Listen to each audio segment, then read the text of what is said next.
காலையில டிஃபன் 5 ரூபாய், மத்தியானம் அளவு சாப்பாடு 20 ரூபாய், ராத்திரி டிஃபனுக்கு மறுபடியும் 10 ரூபாய், ஒரு நாளைக்கு 35 ரூபாய் ஆகுது. மாசத்துக்கு என்னதுன்னு கணக்கு போடு. 1050. 1050 ரூபாய்.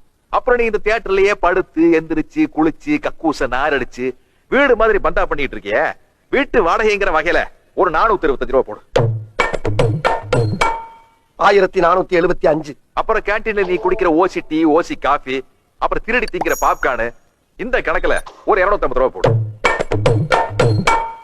1725.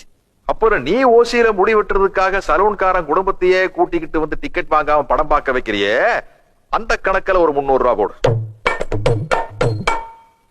2025. நீ என்ன சம்பளம் எதிர்பார்த்த? 2000. இந்த 25 ரூபாய் பாக்கிய மாசம் 1ஆம் தேதியிலிருந்து 7ஆம் தேதிக்குள்ள நீ எனக்கு கரெக்டா கொடுத்துற. ஓகே?